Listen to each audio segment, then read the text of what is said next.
Theme क्या है। तो देखिए, इंडिया मोबाइल कांग्रेस 2023 की बात करें तो इसका आयोजन कहां पर किया गया, सबसे पहला फैक्ट हमारे लिए इंपॉर्टेंट है।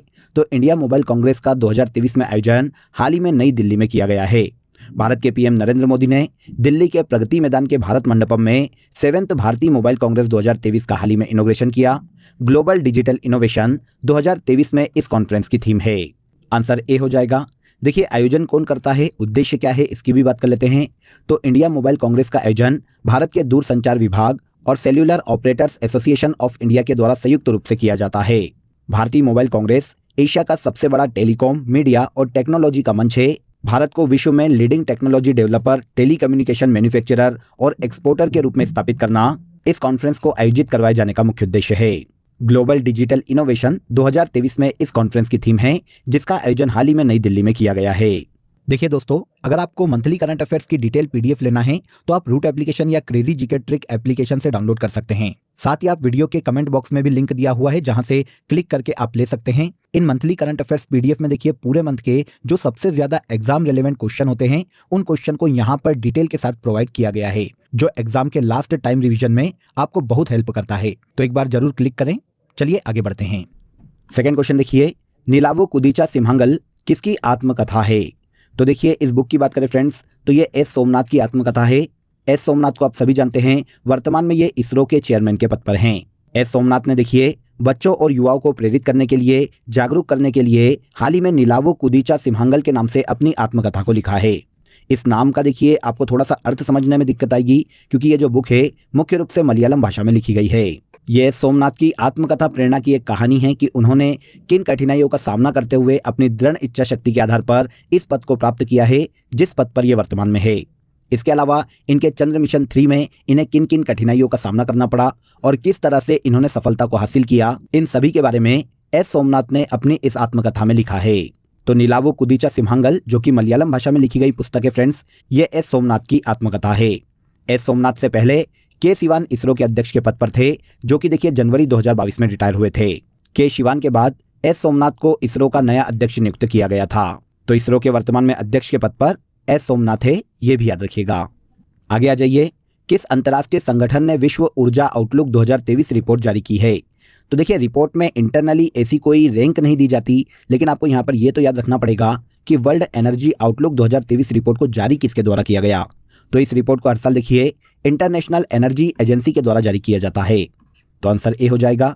हाल ही में इंटरनेशनल एनर्जी एजेंसी के द्वारा विश्व ऊर्जा आउटलुक 2023 रिपोर्ट को जारी किया गया है। यह जो रिपोर्ट है फ्रेंड्स, पूरे वर्ल्ड में एनर्जी डिमांड और सप्लाई प्रोजेक्शन और उसके प्रभाव के बारे में जानकारी प्रदान करने का कार्य करती है। 2023 की इस रिपोर्ट में बताया गया है फ्रेंड्स कि इकोनॉमी और ऊर्जा उपयोग में जो संरचनात्मक बदलाव हुए हैं, वो कैसे दुनिया में ऊर्जा की बढ़ती मांग को पूरा करने के तरीकों को बदल रहे हैं।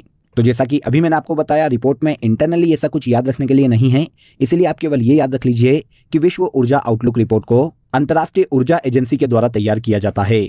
इस रिपोर्ट के अनुसार 2030 तक सड़कों पर लगभग 10 गुना से अधिक इलेक्ट्रिक कारें होने वाली है, और इसके अलावा 2030 तक एनर्जी की पूरे वर्ल्ड में जितनी भी जरूरत है, उसका 50% तक रिन्यूएबल एनर्जी स्रोत से आने वाला है।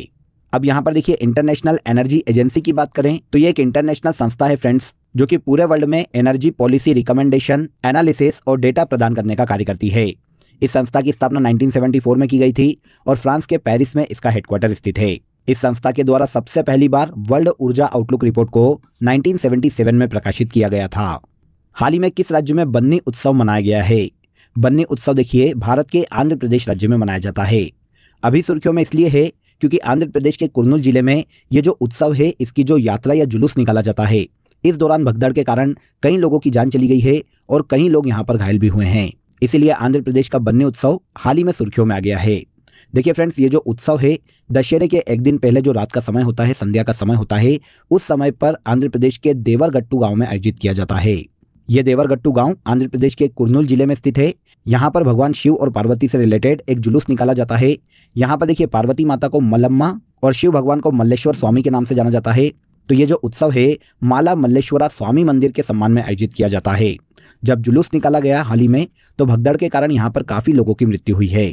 तो बन्नी उत्सव, जो कि हाल ही में सुर्खियों में रहा, आंध्र प्रदेश के कुर्नूल जिले में आयोजित किया जाता है। याद रखिएगा, क्वेश्चन पूछा जा सकता है। इसके बाद देखिए, 4th एशियाई पैरा खेलों में भारतीय पैरा बैडमिंटन खिलाड़ी प्रमोद भगत ने कौन सा मेडल जीता है। तो देखिए पहला फैक्ट तो आपको यहाँ पर यह मिला कि प्रमोद भगत जो कि भारत के खिलाड़ी है, ये पैरा बैडमिंटन खिलाड़ी है जिन्होंने हाल ही में देखिए 4th एशियन पैरा गेम्स में गोल्ड मेडल अपने नाम किया है। आंसर सी हो जाएगा। चीन के हांगजू में आयोजित 4th एशियाई पैरा खेलों में भारतीय एथलीट प्रमोद भगत ने बैडमिंटन में gold medal mains SL3 category में अपने नाम किया है। यहाँ पर यह याद रखिएगा कि प्रमोद भगत भारत के बिहार राज्य से संबंधित है। अब जो अन्य मेडल विनर रहे हैं जो इंपॉर्टेंट है उनको यहाँ पर हम देख लेते हैं। भारत की शीतल देवी ने तीरंदाजी में गोल्ड जीता है। सचिन सर्जेराव ने शॉर्ट पुल में गोल्ड जीता है। रमन शर्मा ने पुरुषों की 1500 मीटर T38 दौड़ में गोल्ड जीता है। इसके अलावा भारत के सिद्धार्थ बाबू ने mix 50 metre rifle prone shooting में गोल्ड जीता है। सुमित अंतिल, इनकी बात हमने लास्ट सेशन में की थी, इन्होंने जेवलिन थ्रो में गोल्ड अपने नाम किया है। और अब भारत के प्रमोद भगत ने पैरा बैडमिंटन में एशियाई पैरा गेम्स में गोल्ड अपने नाम किया है। किस राज्य से बिलोंग करते हैं? तो ये भारत के बिहार राज्य से बिलोंग करते हैं। ओके, तो देखिए यहाँ तक के सभी क्वेश्चन हमने डिटेल में समझ लिया। अब देखिए आज की